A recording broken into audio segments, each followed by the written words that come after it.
जलवायु और स्वच्छ वायु गुणवत्ता।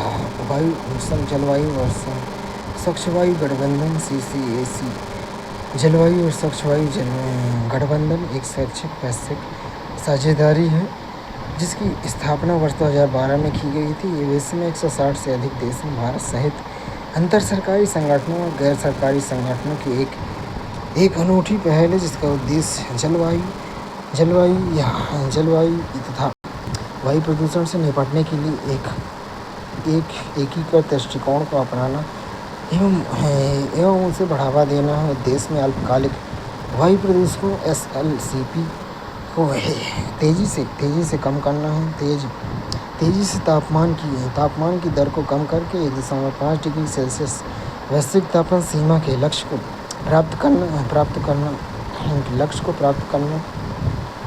प्राप्त करने में सहायता करना है। वायु की गुणवत्ता में सुधार और प्रतिवर्ष लाखों लोगों की मृत्यु को रोकना है।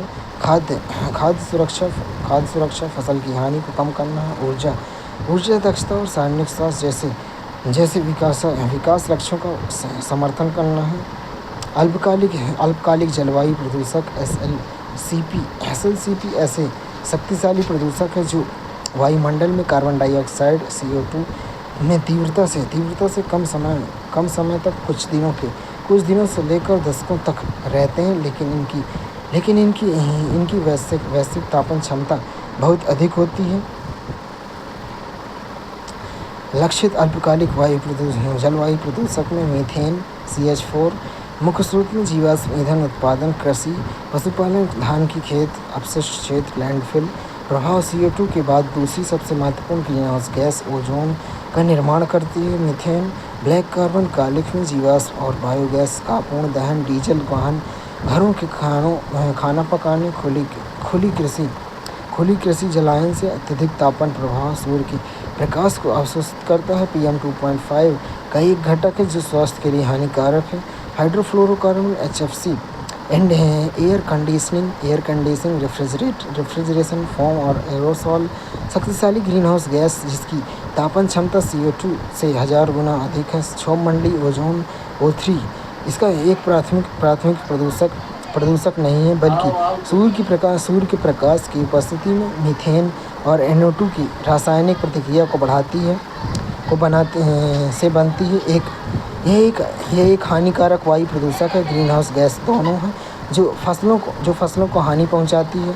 CCAC की कार्यप्रणाली में विज्ञान तथा प्रौद्योगिकी को बढ़ावा देना, SLCP के प्रभावों और समन रणनीति पर वैज्ञानिक आकलन, उदाहरण के लिए वैश्विक मीथेन आकलन तथा और विश्लेषण को मजबूत करना है। नीतिगत समर्थन में विकासशील देशों में SLCP कटौती को शामिल करने के लिए राष्ट्रीय कार्य योजना और नीतियों के विकास तथा कार्यान्वयन में वित्तीय एवं तकनीकी सहायता प्रदान करना है। क्षेत्र विशिष्ट पहल में पर्यावरणीय परिवहन, डीजल वाहनों से ब्लैक कार्बन को कम करना है। अपशिष्ट प्रबंधन में मीथेन उत्सर्जन में कमी, कृषि और शीतलन HFC को चरणबद्ध तरीके से समाप्त करना है। जैसे प्रमुख उत्सर्जन क्षेत्रों में को लक्षित करने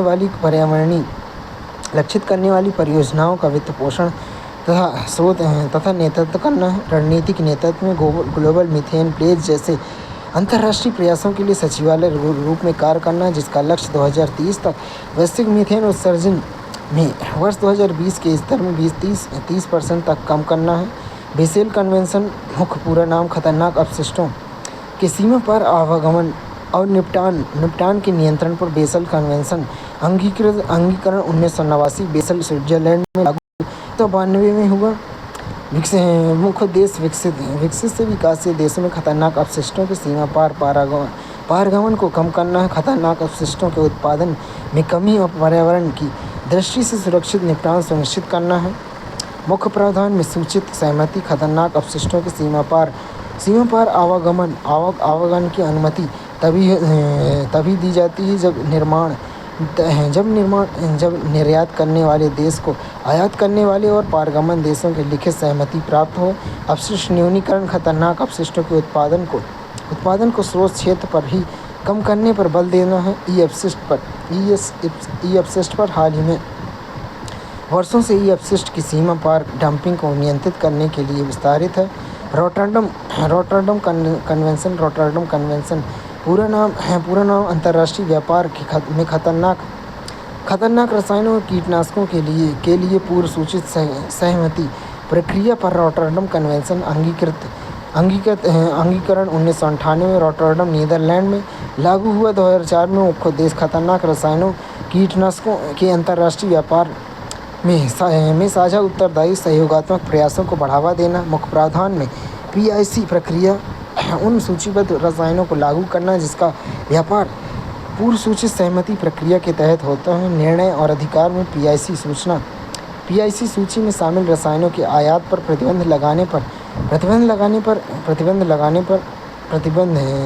लगाने की अनुमति देशों को देता है। सूचना और आदान प्रदान निर्यात वाले देशों को यह सुनिश्चित करना होता है कि आयात करने वाले देशों को इन रसायनों खतरों के बारे में जानकारी और चेतावनी प्रदान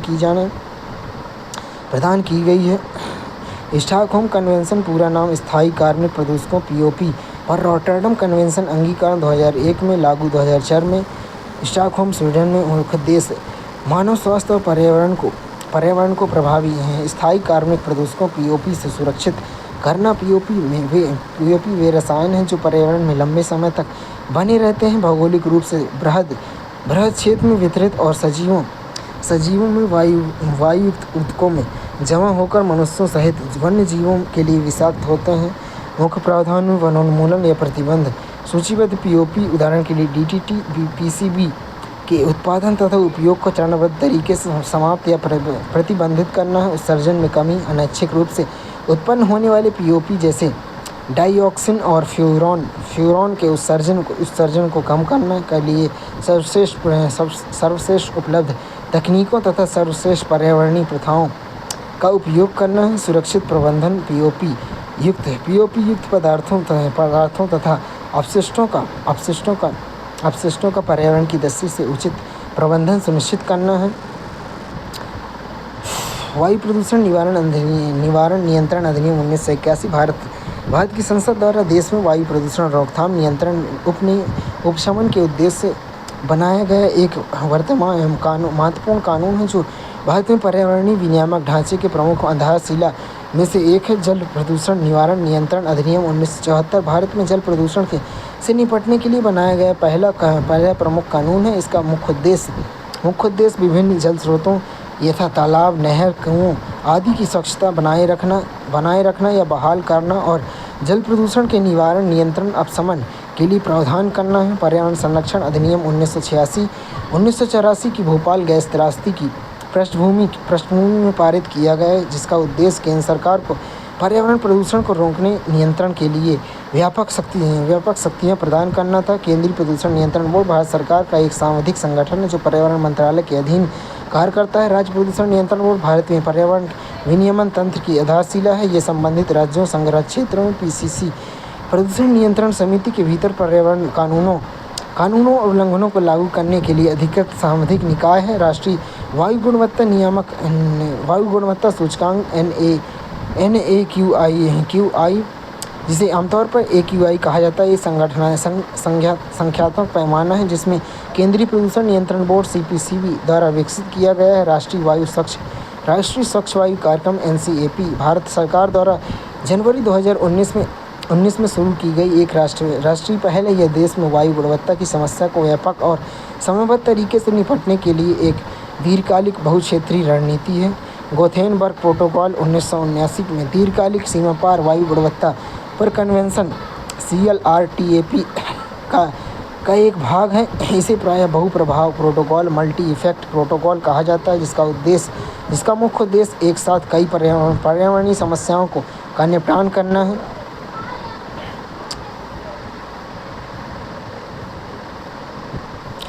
जलवायु परिवर्तन की अवधारणा, कारण और प्रभाव में मानव सभ्यता के समय में जलवायु परिवर्तन वर्तमान में एक गंभीर वैश्विक चुनौती है। यह केवल एक पर्यावरणीय मुद्दा नहीं है बल्कि एक जटिल सामाजिक आर्थिक रणनीतिक संकट है जो हमारी पीढ़ी तथा आने वाली पीढ़ियों के भविष्य को प्रभावित कर रहा है। यह अध्याय जलवायु परिवर्तन में मूलभूत अवधारणा को स्पष्ट करेगा जिसमें इसके अर्थ और विभिन्न विभिन्न संदर्भों को विस्तार पूर्वक स्पष्ट किया गया है। जलवायु परिवर्तन तापमान और मौसम प्रतिरूप से होने वाले दीर्घकालिक परिवर्तनों को संदर्भित करता है। यह परिवर्तन पर संयुक्त राष्ट्र फ्रेमवर्क कन्वेंशन UNFCCC के अनुसार जलवायु परिवर्तन का मुख्य कारण प्रत्यक्ष या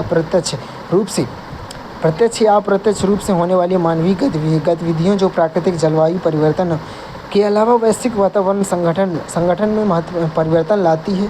जलवायु परिवर्तन तापमान, वर्षा, बर्फबारी, वायु के स्वरूप के दशकों या उसके अधिक समय में होने वाले परिवर्तनों मुख्य रूप से वर्तमान उष्णन प्रकृति के कारण होता है। हालांकि प्राकृतिक कारक जलवायु परिवर्तन में योगदान करते हैं, किंतु वर्तमान में मानवीय गतिविधियाँ प्रमुख योगदानकर्ता बन गई हैं।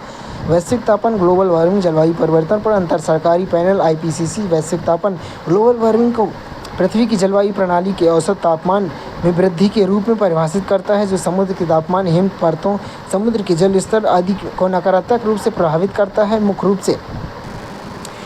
से मानवीय गतिविधियों के कारण ग्रीनहाउस गैस सांद्रता में वृद्धि प्राकृतिक संतुलन को बाधित करती है, जिससे ग्लेशियरों का पिघलना, समुद्र स्तर में वृद्धि और चरम मौसमी घटनाएं घटित होती हैं। जलवायु परिवर्तन बनाम वैश्विक तापन। जलवायु परिवर्तन तापमान और मौसम प्रतिरूप में होने वाला दीर्घकालिक परिवर्तन है। वैश्विक तापन विशेष रूप से पृथ्वी की सतह के औसत तापमान में होने वाली दीर्घकालिक वृद्धि है। जलवायु परिवर्तन का कारण प्राकृतिक प्रक्रियाओं और मानवीय गतिविधियों जैसे वनोन्मूलन और ग्रीनहाउस गैस उत्सर्जन आदि। वैश्विक तापन मुख्य रूप से मानवीय गतिविधियों, विशेष रूप से कार्बन डाइऑक्साइड और मीथेन जैसे ग्रीनहाउस गैसों के उत्सर्जन में प्रेरित है। मुख्य प्रभाव में पर्यावरण पारिस्थितिकी तथा जैव विविधता में दीर्घकालिक परिवर्तन, वैश्विक तापन में समृद्ध स्तर में वृद्धि, ध्रुवीय बर्फ का पिघलना, परितंत्र और वन्यजीव पर्यावरण के क्षरण में योगदान करना। विस्तार में यह पृथ्वी की जलवायु प्रणाली के विभिन्न पहलुओं को प्रभावित करते हुए क्षेत्रीय और वैश्विक दोनों स्तरों पर प्रकट हो सकता है। ग्रीनहाउस गैस उत्सर्जन में वृद्धि के परिणामस्वरूप पृथ्वी की सतह के तापमान में वृद्धि पर केंद्रित है। नोट: कार्बन डाइऑक्साइड के मानवजनित उत्सर्जन के कारण उपस्थित वैश्विक तापमान को कम करने के संदर्भ में कार्बन पृथक्करण के लिए संभावित स्थल परितंत्र और गैर आर्थिक कोयला संस्तर, निःशेष शेल गैस भंडार, भूमिगत भंडार, लवणीय शैल समूह आदि। जलवायु परिवर्तन के प्रमुख सिद्धांत में ग्रीनहाउस गैस सिद्धांत। इस सिद्धांत के अनुसार वायुमंडल में ग्रीनहाउस गैस की सांद्रता में परिवर्तन और CO2, मीथेन और जलवाष्प सूर्यताप को रोककर पृथ्वी की जलवायु को प्रभावित करते हैं, जिससे परिणामस्वरूप ग्रीनहाउस प्रभाव उत्पन्न होता है, जो पृथ्वी की सतह के तापमान में वृद्धि करता है। जलवायु परिवर्तन के संबंध में CO2 सिद्धांत को TC चैम्बरलेन द्वारा प्रतिपादित किया गया, जिसके अनुसार वायुमंडलीय कार्बन डाइऑक्साइड के स्तर में परिवर्तन वैश्विक जलवायु परिवर्तन में महत्वपूर्ण योगदान देता है। मिलनकोविच चक्र या खगोलीय अथवा कक्षीय सिद्धांत 20वीं शताब्दी की शुरुआत में सर्बिया वैज्ञानिक मिलुटिन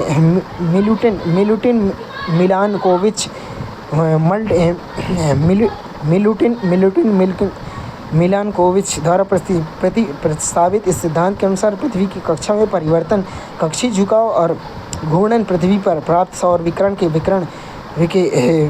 वितरण के चक्रीय परिवर्तन में योगदान देते हैं। महाद्वीपीय विस्थापन सिद्धांत। वैगनर के महाद्वीपीय विस्थापन सिद्धांत, H.H. हेग के समुद्र नीतल प्रसरण सिद्धांत और मैकेंजी और तथा पार्कर के प्लेट विवर्तनिक सिद्धांत से पता चला है कि महाद्वीप एवं महासागरीय प्लेट बेसिन निरंतर गतिशील स्थिति में बने हुए हैं। महाद्वीप और महासागरों के बेसिन के वितरण में होने वाले परिवर्तन से भी जलवायु परिवर्तन होता है। सौर परिवर्तनशीलता, सौर विकिरण में भिन्नता सहित सौर विकिरण में परिवर्तन और सौर कलंक सनस्पॉट गतिविधियां पृथ्वी की जलवायु को प्रभावित करती हैं। यद्यपि ग्रीनहाउस गैस प्रेरित तापन वार्मिंग की तुलना में सौर विकिरण प्रेरित परिवर्तन अपेक्षाकृत कम है, लेकिन विशेषकर दीर्घकालिक पैमाने पर सौर विकिरण में भिन्नता अभी भी जलवायु प्रतिरूप को प्रभावित करती है। ज्वालामुखी गतिविधियों में ज्वालामुखी से निकलने वाले राख या धूलकण सूर्य से आने वाले प्रकाश की लघु तरंग विकिरण को विक्षेपित कर देती हैं, इसके विपरीत दीर्घ तरंगों वाले स्थलीय विकिरण सहजता से ज्वालामुखी राख को पार कर जाते हैं, जिससे पृथ्वी के तापमान में कमी आती है, जिसके कारण ज्वालामुखी राख को लघु हिमयुग के लिए उत्तरदायी माना जाता है। महासागरीय परिसंचरण महासागर ऊष्मा संचयन परिसंचरण प्रतिरूप जैसे गल्फ स्ट्रीम और कार्बन डाइऑक्साइड का अवशोषण कर कार्बन सिंक के रूप में कार्य करने जैसी प्रक्रियाओं के माध्यम से पृथ्वी के वायुमंडल व जलवायु में नियंत्रित करते हैं। जलवायु परिवर्तन के प्रमुख कारण में प्राकृतिक कारण सौर विकिरण परिवर्तनशीलता, सूर्य के ऊर्जा उत्पादन में प्राकृतिक भिन्नताएं जैसे सौर विकिरण और सौर कलंक चक्र में परिवर्तन दीर्घकालिक हैं, पृथ्वी की जलवायु को प्रभावित कर सकते हैं। ज्वालामुखी गतिविधियों में ज्वालामुखी विस्फोटों से वायुमंडल में बड़ी मात्रा में राख, गैस और धूलकण निकलते हैं, जो जलवायु परिवर्तन का कारक है। कक्षीय परिवर्तन मिलेनकोविच चक्र जिसमें उत्केंद्रता, कक्षा के आकार में परिवर्तन, झुकाव, पृथ्वी के घूर्णन अक्ष के कोण में परिवर्तन और पूर्वगमन कक्षीय विस्थापन शामिल है। सहस्त्राब्दियों से पृथ्वी की जलवायु के आकार प्रदान करते हैं। मानव जनित कारक में ग्रीनहाउस गैस उत्सर्जन, मानवीय गतिविधियां विशेष रूप से ऊर्जा के लिए जीवाश्म ईंधन, कोयला, तेल और प्राकृतिक गैस का उपयोग, वनोन्मूलन और औद्योगिक प्रक्रियाओं से कार्बन डाइऑक्साइड CO2 और मीथेन गैस CH4 तथा नाइट्रोजन ऑक्साइड N2O और ग्रीनहाउस गैस GHG का उत्सर्जन होता है। ऊर्जा उत्पादन जीवाश्म ईंधन के दहन के माध्यम से विलुप्त और ऊष्मा का उत्पादन वैश्विक उत्सर्जन में योगदान करते हैं। वनोन्मूलन सहित कई कृषि और भूमि उपयोग प्रतिरूप में परिवर्तन वैश्विक उत्सर्जन के एक महत्वपूर्ण भाग के रूप में उत्तरदायी है। परिवहन वैश्विक ऊर्जा से संबंधित कार्बन डाइऑक्साइड उत्सर्जन का एक महत्वपूर्ण हिस्सा परिवहन के कारण उत्पन्न होता है। खाद्य उत्पादन, वनोन्मूलन, पशुओं के पाचन प्रक्रिया, उर्वरकों के उपयोग जैसी विभिन्न गतिविधियों के माध्यम से उत्सर्जन में योगदान करते हैं। कृषि और मत्स्य क्षेत्र में ऊर्जा गहन प्रक्रियाओं को भी ग्रीनहाउस गैस उत्सर्जन करते हैं, जिससे खाद्य उत्पादन जलवायु परिवर्तन में योगदान देता है। उपभोग प्रतिरूप में ऊर्जा उपयोग, परिवहन विकल्प, आहार प्राथमिकताएं और सामग्री खपत सहित व्यक्तिगत उपभोग प्रक्रियाएं ग्रीनहाउस गैस उत्सर्जन पर महत्वपूर्ण प्रभाव डालती हैं। हरितगृह ग्रीनहाउस प्रभाव, ग्रीनहाउस इफेक्ट, ग्रीनहाउस गैस द्वारा पृथ्वी की सतह के समीप सूर्य द्वारा विकिरण ऊष्मा को अवशोषित करने को संदर्भित करता है, जिससे पृथ्वी की सतह के तापमान में वृद्धि होती है। यह इन गैसों जैसे कार्बन डाइऑक्साइड, मीथेन और जलवाष्प को हमारे ग्रह के चारों ओर एक आवरण के रूप में कल्पना कीजिए जो प्राकृतिक रूप से सतह के तापमान को अधिक बनाए रखता है। मुख्य ग्रीनहाउस गैस में carbon dioxide, methane, ozone, nitrogen dioxide, chlorofluorocarbon, जलवाष्प शामिल है। पृथ्वी पर शीतलन और तापन के मध्य संतुलन बनाए रखने के लिए ग्रीनहाउस गैस महत्वपूर्ण होती है। प्राकृतिक ग्रीनहाउस प्रभाव के अभाव में पृथ्वी की सतह का तापमान लगभग 19 डिग्री सेल्सियस होगा, जबकि वर्तमान में 15 डिग्री सेल्सियस है। ग्रीनहाउस गैस में अनुपस्थिति ग्रह की हिमच्छादन और जीवन रहित बना देगी। हरित प्रभाव ग्रीन हाउस जो कांच की दीवारें सूर्य के प्रकाश को अंदर प्रवेश करने और आंतरिक भाग में तापमान में वृद्धि करने देती हैं, लेकिन यह ऊष्मा को अंदर से अंदर ही रोक लेती हैं, जिससे तापमान की वायु की तुलना में गर्म वातावरण का निर्माण होता है। इसी प्रकार पृथ्वी पर निश्चित मात्रा में सूर्य ताप लघु तरंगे प्राप्त होती हैं और स्थिरीकरण दीर्घ तरंगों के माध्यम से अंतरिक्ष में पुनः ऊष्मा परिवर्तित कर देती है ऊष्मा में। इस प्रकार प्रवाह से पृथ्वी के अपने तापमान को संतुलन बनाए रखती है। किंतु जब पृथ्वी की सतह का विद्यमान ग्रीन हाउस गैसें दीर्घकालिक तरंगों को अवशोषित कर लेती हैं तथा उसे वापस अंतरिक्ष में परिवर्तित कर होने देती हैं, जिससे पृथ्वी के तापमान में वृद्धि होती है और इससे ही हरित गृह का निर्माण होता है। ग्रीन हाउस प्रभाव। प्राकृतिक बनाम मानव जनित ग्रीन हाउस प्रभाव में प्राकृतिक ग्रीन हाउस प्रभाव ये प्रक्रिया पृथ्वी के वायुमंडल में कुछ गैसों सूर्य से प्राप्त ऊष्मा को अवशोषित करती हैं, इसे वापस अंतरिक्ष में परिवर्तित होने से रोकती हैं। मानव जनित ग्रीन हाउस प्रभाव तब होता है जब मानवीय गतिविधियों के कारण वायुमंडल में अतिरिक्त ग्रीन हाउस गैस उत्सर्जित होती है, जिससे ग्रीन हाउस प्रभाव होता है। कारण प्राकृतिक रूप में पाई जाने वाली ग्रीन हाउस गैस जैसे जलवायु, carbon dioxide, methane, nitrogen oxide, ozone वातावरण में ऊष्मा को रोकती है। जीवाश्म ईंधन दहन, वनोन्मूलन और औद्योगिक प्रक्रियाओं सहित मानवीय गतिविधियां वायुमंडल में अतिरिक्त ग्रीन हाउस गैस उत्सर्जित करती हैं। जलवायु परिवर्तन पर प्रभाव पृथ्वी के तापमान को एक आवश्यक सीमा के भीतर बनाए रखने में महत्वपूर्ण भूमिका निभाता है, जिससे ग्रीन हाउस विकास होता है, जिसमें जीवन का विकास होता है। प्राकृतिक ग्रीन हाउस प्रभाव को बढ़ाता है, जिससे वातावरण में उष्ण प्रतिधारण, ग्लोबल वार्मिंग और जलवायु परिवर्तन में वृद्धि होती है। हरित गृह गैसें या ग्रीन हाउस गैसें ऐसी वायुमंडलीय गैसें हैं जो प्राकृतिक या मानव जनित गतिविधियों द्वारा उत्पन्न होती हैं यह तथा अवरक्त विकिरण को अवशोषित और उत्सर्जित करती हैं। इन गैसों में carbon dioxide, methane, nitrous oxide, N2O, ozone और जलवाष्प शामिल हैं। कुछ द्वितीयक यौगिक जैसे क्लोरोफ्लोरोकार्बन शामिल हैं। ग्रीन हाउस गैसें जलवाष्प, महासागर, नदियों आदि वाष्पोत्सर्जन, पौधों, मृदा, ज्वालामुखी विस्फोट, जंतुओं की श्वसन क्रिया मनुष्यों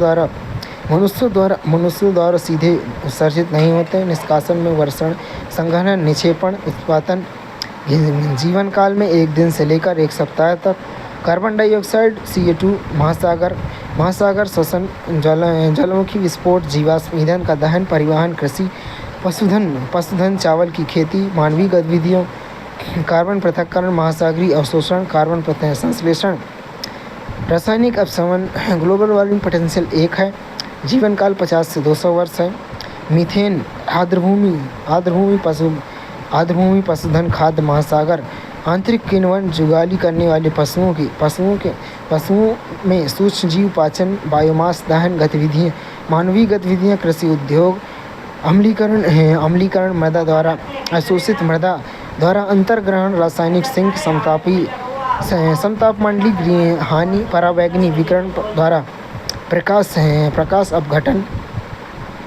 ग्लोबल वार्मिंग पोटेंशियल 21, 10 से 15 वर्ष जीवन काल। मीथेन का, नाइट्रस ऑक्साइड, N2O, नाइट्रोजन चक्र, मानवीय गतिविधियों, उर्वरक अनुप्रयोग, लैंडफिल, परिवहन, आर्द्रभूमि, जीवाश्म ईंधन दहन आदि, माइक्रोबियल खपत, रासायनिक अभिक्रिया, फोटोलिक, मृदा द्वारा अंतर्ग्रहण, महासागरीय अंतर्ग्रहण। ग्लोबल वार्मिंग पोटेंशियल 273, 120 वर्ष जीवन काल है। SF6 मैग्नीशियम, तांबा, एल्युमिनियम विनिर्माण और विद्युत संचरण से निकलते हैं। सूर्य के प्रकाश द्वारा क्षति। ग्लोबल वार्मिंग पोटेंशियल 23,500, 3200 वर्ष तक जीवन काल।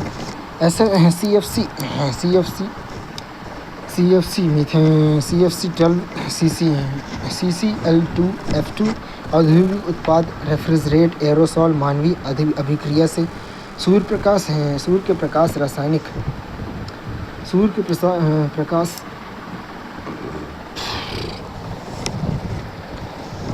सूर्य के प्रकाश द्वारा क्षति 10,900 ग्लोबल वार्मिंग पोटेंशियल 100 वर्ष जीवन काल।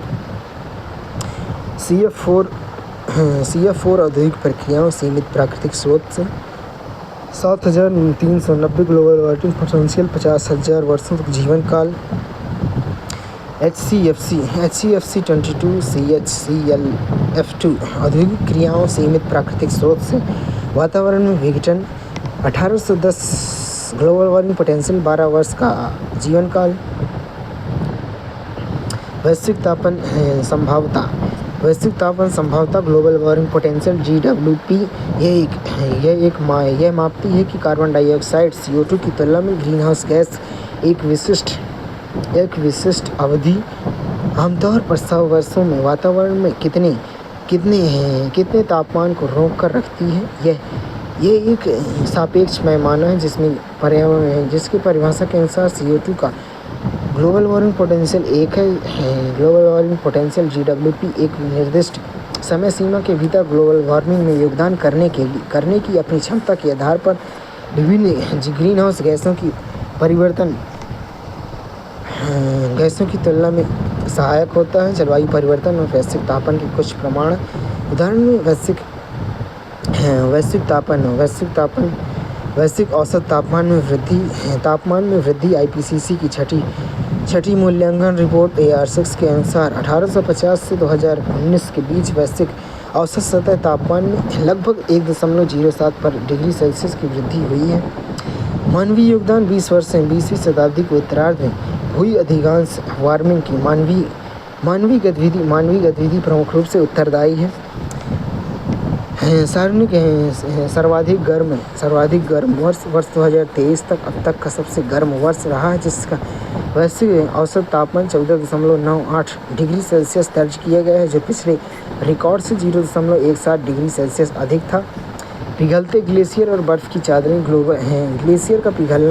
ग्लेशियरों का सिकुड़ना वैश्विक स्तर पर ग्लेशियर तेज़ी से पिघल और सिकुड़ रहे हैं। वर्तमान उदाहरण के लिए 1912 के बाद माउंट किलिमंजारो में हिम परतें 80% से अधिक कम हो गई हैं। हिमालय को खतरा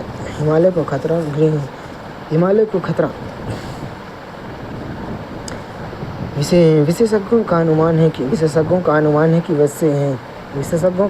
है कि जिस तीव्र गति से भारत में गढ़वाल हिमालय के ग्लेशियर घट रहे हैं, उससे लगभग 2035 तक अधिकांश मध्य और पूर्वी हिमालय के ग्लेशियर विलुप्त हो सकते हैं। समुद्र तल में वृद्धि और महासागर का गर्म होना। समुद्र स्तर की वृद्धि 1880 के बाद वैश्विक औसत समुद्र स्तर में 8 से 9 इंच 21 सेंटीमीटर से 24 सेंटीमीटर बढ़ गया है। समुद्र का तापन 1971 के बाद महासागरों की मानवीय गतिविधियाँ में उत्सर्जित 90% से अधिक अतिरिक्त ऊष्मा को अवशोषित किया है। चरम मौसमी घटनाएं बढ़ती आवृत्ति। चरम मौसमी घटनाएं जैसे बाढ़, सूखा, चक्रवात, हीट वेव्स की आवृत्ति, तीव्रता और अप्रत्याशितता में उल्लेखनीय वृद्धि हुई है। महासागर का अम्लीकरण, रासायनिक परिवर्तन। महासागर वायुमंडल में बड़ी मात्रा में CO2 को अवशोषित करते हैं। CO2 जब समुद्री जल में घुलती है तो कार्बनिक अम्ल बनाती है, जिससे समुद्री जल का pH मान कम हो जाता है और इसकी अम्लीयता बढ़ती है। गंभीरता औद्योगिक क्रांति के बाद से समुद्र के जल की अम्लता लगभग 30% बढ़ गई है, जो समुद्र परितंत्र जैसे प्रवाल भित्तियों के लिए एक गंभीर खतरा है। Permafrost time bomb. Global warming के कारण सतह के तापमान बढ़ रहा है। परमाफ्रॉस्ट गर्म हो रहा है। परमाफ्रॉस्ट उत्तरी गोलार्ध में 1/4 भूमि को कवर करने वाली बारहमासी जमी भूमि है। जमे हुए कार्बनिक पदार्थ पिघलते और सड़ते हैं। 1500 मिलियन टन कार्बन जो वर्तमान में वायुमंडल में मौजूद है, कार्बन से 2 गुना अधिक है। अगले 2 वर्षों में अरबों टन CO2 उत्सर्जन का अनुमान है। का पूर्वानुमान है। ग्रीन हाउस परमाफ्रॉस्ट से निकल कार्बन वायुमंडल में ग्रीन हाउस गैसों का CO2 और मीथेन के रूप में उत्सर्जित होता है। परमाफ्रॉस्ट से निकलने वाले उत्सर्जन से ग्लोबल वार्मिंग से तेज़ी से आती है, जिससे परमाफ्रॉस्ट का पिघलना भी तेज़ी से हो जाता है। ग्लोबल वार्मिंग अनुमान से कहीं ज़्यादा हानिकारक हो सकती है। मीथेन एक ग्रीन हाउस गैस है जो CO2 की तुलना में ऊष्मा को रोकने में 25 गुना अधिक प्रभावी है। ओजोन और ओजोन क्षरण ozone O3 ozone oxygen O2 का एक अपरूप है जो ऑक्सीजन के तीन परमाणुओं से मिलकर बनी एक प्राकृतिक गैस है। रासायनिक मूल सूत्र O3 है। यह वायुमंडल में 2 अलग-अलग परतों में पाई जाती है।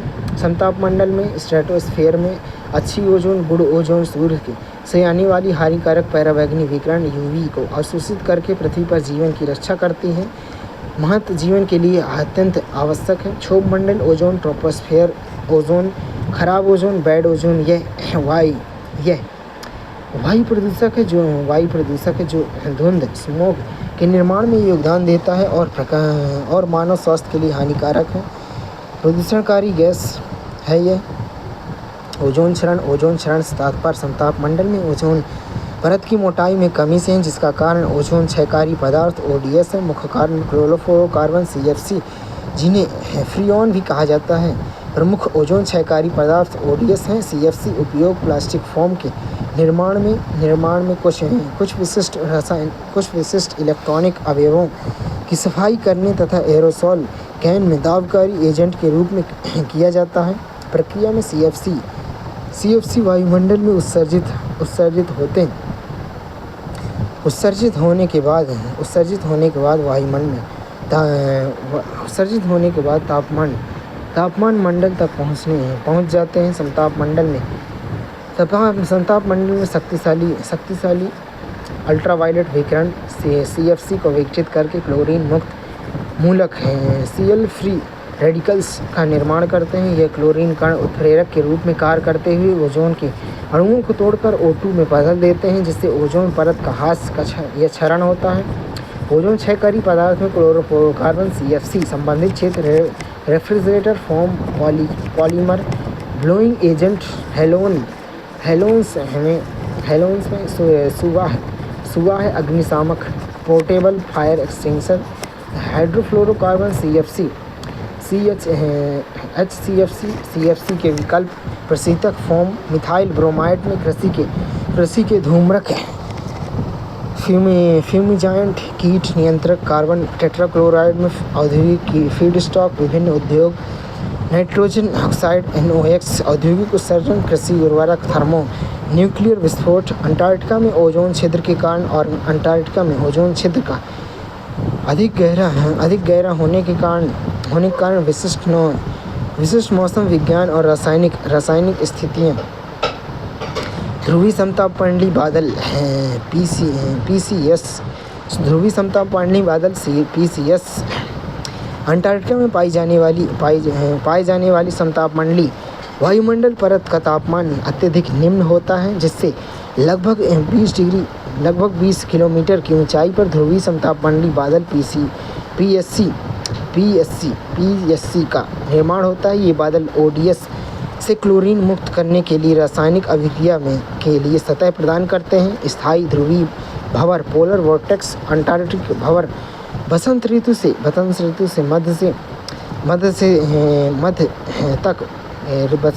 मध्य तक बना रहता है। ओजोन समृद्ध वायु को क्षेत्र में प्रवेश करने से रोकता है, जिससे ओजोन क्षरण की प्रक्रिया तीव्र हो जाती है। चक्रीय प्रक्रिया में शीत ऋतु ध्रुवीय समताप मंडलीय बादल का निर्माण, फिर बसंत ऋतु से सूर्य का प्रकाश, क्लोरीन अभिक्रिया की शुरुआत, फिर ओजोन का न्यूनतम स्तर अक्टूबर में। ओजोन क्षरण के पर्यावरणीय प्रभाव में ओजोन परत के क्षरण से पृथ्वी पर अल्ट्रावायलेट विकिरण UVB विकिरण को मात्रा अधिक हो जाती है, जिससे विभिन्न गंभीर परिणाम होते हैं। मानव स्वास्थ्य पर त्वचा कैंसर, मोतियाबिंद नेत्र रोग, संक्रामक रोग में वृद्धि, पारिस्थितिकी तंत्र में स्थलीय पौधे पौधों के विकास तथा जैव विविधता को प्रभावित करता है। जलीय जीवों फाइटोप्लैंक्टन के अभिविन्यास और उनकी गतिशीलता को बाधित करता है, जो समुद्री खाद्य श्रृंखला के आधार है। वायु गुणवत्ता, जिसमें निचले वायुमंडल में यूवीबी की मात्रा बढ़ाने से क्षोभमंडलीय खराब ओजोन में वृद्धि होती है। सामग्रियों का क्षरण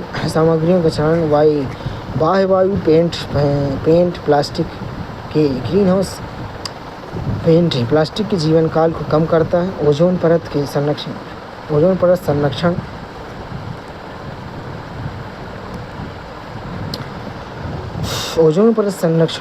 परत संरक्षण हेतु वैश्विक प्रयास में वियना कन्वेंशन 1985 ओजोन परत के सुरक्षा हेतु अंतर्राष्ट्रीय संधि पहला सार्वभौमिक अनुसमर्थन प्राप्त कन्वेंशन है। मॉन्ट्रियल प्रोटोकॉल 1987 ओजोन क्षयकारी पदार्थों CFC हेलोन्स आदि की उत्पादन खपत के चरणबद्ध तरीके से समाप्त करना, फेस आउट करने के लिए बाध्यकारी है तथा विधिक रूप से कार्यवाही योग्य। संधि मॉन्ट्रियल प्रोटोकॉल के सफल कार्यान्वयन के कारण ओडीएस के वैश्विक खपत के लगभग 98% की कमी, पुनर्प्राप्ति अथवा संरक्षण, ओजोन परत में सुधार के शुरुआती संकेत दिख रहे हैं। संयुक्त राष्ट्र की रिपोर्ट्स के अनुसार अंटार्कटिक ओजोन छिद्र में 2060 के दशक तक और आर्कटिक क्षेत्र में 2030 के दशक के मध्य तक 1980 के स्तर पर लौटने का अनुमान है। लंदन संशोधन कोपेनहेगन संशोधन बीजिंग संशोधन 1990 से 99 तक ओडीएस के चरणबद्ध तरीके से समाप्त करने की गति को तीव्र किया और HCFC तथा अन्य पदार्थों की सूची शामिल किया गया। मॉन्ट्रियल प्रोटोकॉल में संशोधन से किगाली समझौता 2016। मॉन्ट्रियल प्रोटोकॉल के संशोधन उसका लक्ष्य ओडीएस के विकल्पों के रूप में उपयोग होने वाले हाइड्रोफ्लोरोकार्बन एक शक्तिशाली ग्रीनहाउस गैस है जो उत्सर्जन को कम करता है, जिसे सदी के अंत तक 0.5 डिग्री सेल्सियस वैश्विक तापमान वृद्धि को रोका जा सके। भारत ने वर्ष 1992 में मॉन्ट्रियल प्रोटोकॉल पर हस्ताक्षर किया। भारत ने CFC और हेलोन को चरणबद्ध तरीके से सफलतापूर्वक समाप्त कर दिया। वर्तमान में भारत में हाइड्रोफ्लोरोकार्बन HCFC को चरणबद्ध तरीके से समाप्त करने के त्वरित कार्यक्रम पर ध्यान केंद्रित कर रहा है, जैसे फोम क्षेत्र में HCFC 141B को 2020 में समाप्त किया गया। संभावित प्रभाव मॉन्ट्रियल प्रोटोकॉल के सफल कार्यान्वयन के कारण ओडीएस की कमी, ओडीएस में वैश्विक खपत की लगभग 90% की कमी आई है। पुनर्प्राप्ति तथा संरक्षण में ओजोन परत के सुधार के शुरुआती संकेत दिख रहे हैं। संयुक्त राष्ट्र की रिपोर्ट के अनुसार अंटार्कटिक ओजोन छिद्र के 2060 के दशक तक और अंटार्कटिका क्षेत्र में 2030 के दशक के मध्य तक 1980 के स्तर पर लौटने का अनुमान है। अम्लीकरण में अम्लीय वर्षा वर्तमान का एक रूप है, जिसमें सल्फ्यूरिक अम्ल H2SO4 और नाइट्रिक अम्ल HNO3 जैसे अम्लीय घटक शामिल होते हैं, जिसके परिणामस्वरूप जल का pH स्तर 5.6 से कम हो जाता है। यह तब होता है जब सल्फर ऑक्साइड SO2 और नाइट्रोजन ऑक्साइड NOx का उत्सर्जन जलवाष्प तथा अन्य वायुमंडलीय घटकों के साथ अभिक्रिया करके सल्फ्यूरिक या नाइट्रिक अम्ल बनाता है, जिससे अम्ल वर्षा सफ़ेद अम्ल वर्षा बर्फ कोहरे या यहाँ तक कि सूखे के कणों के रूप में पृथ्वी की सतह पर वापस गिरते हैं। अम्लीय पर्यावरण के महत्वपूर्ण पर्यावरणीय, आर्थिक और सामाजिक प्रभाव हो सकते हैं, जिससे समन उपायों की आवश्यकता होती है। महासागरीय अम्लीकरण में the evil twin of global warming, महासागर CO2 भंडार के रूप में भंडारों की महत्वपूर्ण भूमिका निभाते हैं। मानवीय गतिविधियों से उत्पन्न लगभग 1/3 CO2 को अवशोषित तथा जलवायु परिवर्तन के विरुद्ध एक बफर के रूप में कार्य करते हैं। महासागरीय अम्लीकरण से तात्पर्य समुद्री अपघटन में परिवर्तन, समुद्र के pH मान में कमी, हाइड्रोजन आयन सांद्रता में वृद्धि का संकेत से है, जो मुख्य रूप से समुद्र द्वारा वायुमंडल में कार्बन यौगिकों के अवशोषण के कारण होता है। जैसे जैसे समुद्र अधिक वायुमंडलीय CO2 को अवशोषित करता है, समुद्र में हाइड्रोजन आयन की सांद्रता बढ़ती है, जिससे कार्बोनेट आयन सांद्रता समृद्ध है। समुद्र के pH मान तथा क्षारीयता में कमी आती है। इस घटना को महासागरीय अम्लीकरण कहा जाता है। महासागरीय अम्लीकरण के CO2 पर प्रभाव। महासागर या समुद्र का अम्लीकरण, ओशियन एसिडिफिकेशन, वायुमंडल में अत्यधिक CO2 के अवशोषण के कारण समुद्री जल में pH का मान हो रही निरंतर कमी को संदर्भित करता है। CO2 का रासायनिक प्रभाव। वायुमंडलीय CO2 समुद्री जल में घुलती है तो निम्नलिखित रासायनिक अभिक्रिया होती है। CO2 + H2O कार्बनिक अम्ल H2CO3। ये कार्बनिक अम्ल पानी में टूटकर हाइड्रोजन आयन H+ मुक्त करता है, जिससे जल की अम्लीयता एसिडिटी बढ़ जाती है, pH स्तर घट जाता है। औद्योगिक क्रांति के बाद सतही महासागरीय जल का pH मान लगभग 0.1 pH इकाई कम हो जाता है, जो हाइड्रोजन आयन सांद्रता में 26% की वृद्धि को प्रदर्शित करता है। अन्य स्थायी प्रदूषकों में महासागरीय अम्लीकरण के अन्य स्थानीय कारक निम्नवत हैं। सुपोषण,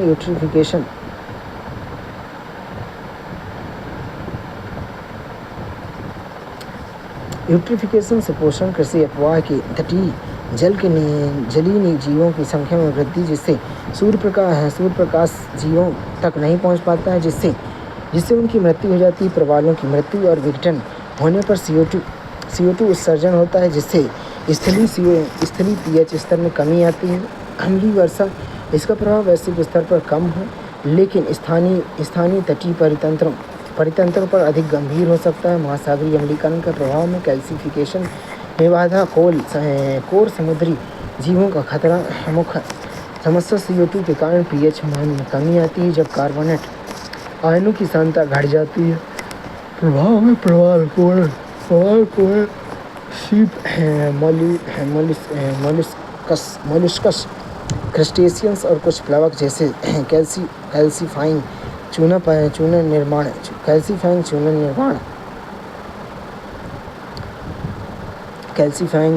निर्माण करने वाले जीव अपने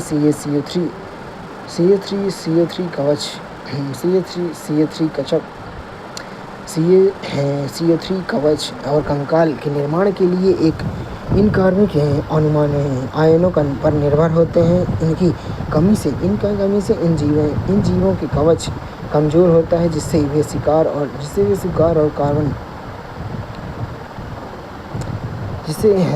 और पर्यावरणीय परिवर्तन के प्रति उनके उल्लेखनीय अधिक संवेदनशील हो जाते हैं। पारिस्थितिकी और जैव विविधता को हानि, खाद्य श्रृंखला का विघटन, कैल्सीफाइन जीव कई समुद्री खाद्य श्रृंखलाओं का आधार है। उनकी संख्या में गिरावट संपूर्ण खाद्य श्रृंखला में प्रजातियों की प्रचुरता वितरण को बाधित करता है, जिसकी पारिस्थितिकी तंत्र अस्थिर हो जाता है। प्रवाल भित्ति क्षरण में अम्लीकरण, बढ़ते समुद्र तापमान जो प्रवाल विरंजन के कारण होता है, जैसे कि अन्य समस्याओं को बढ़ाकर मूंगा चट्टानों के क्षरण को तीव्र करता है। ये जैव विविधता हॉटस्पॉट और प्राकृतिक तटीय सुरक्षा को सक्षम बनाता है। परिवर्तित व्यवहार में अम्लीकरण मछलियाँ सहित समुद्री जीवों के संवेदी अंगों प्रजनन विकास नकारात्मक रूप से प्रभावित होते हैं, जिससे पर्यावरणीय परिस्थितियाँ अनुकूल ढलने के लिए उनकी क्षमता कम हो जाती है। आर्थिक और वैश्विक प्रभाव में आर्थिक क्षति, मत्स्य और जलीय कृषि उद्योग जो समुद्री संसाधनों पर अत्यधिक निर्भर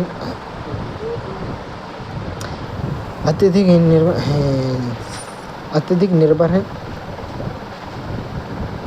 आर्थिक क्षति, मत्स्य पालन, जलीय कृषि उद्योग जो समुद्री संसाधनों पर अत्यधिक निर्भर हैं, गंभीर रूप से प्रभावित होते हैं। शंख मत्स्य आबादी प्रभावित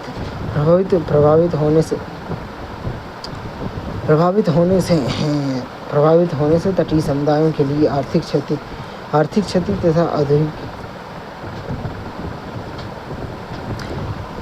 कार्बन चक्र का प्रभाव, समुद्री रासायनिक पदार्थ में परिवर्तन वैश्विक कार्बन चक्र के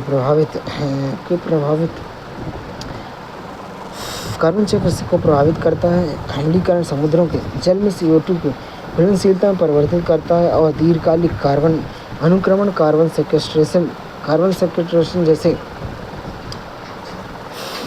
सेक्वेस्ट्रेशन को बाधित करता है, जिससे संभावित रूप से जलवायु परिवर्तन में वृद्धि होती है। समानुपाय में महासागरीय अम्लीकरण को कम करने के लिए CO2 उत्सर्जन को कम करता है। सबसे प्रभावी रणनीति, प्रभावी समाधान तंत्र, सर्वाधिक रणनीति वैश्विक स्तर पर CO2 के उत्सर्जन में कमी, अम्लीकरण से समुद्री जल में कैल्शियम कार्बोनेट खनिजों के घुलनशीलता वृद्धि बढ़ जाती है, जिससे चट्टानों और अवसादों आदि का विघटन होता है। ये विघटन CO2 के मुक्त करने में, जिससे एक सकारात्मक प्रवृत्ति लूप में अम्लीकरण और जलवायु परिवर्तन बढ़ जाता है। अन्य उपाय में सतत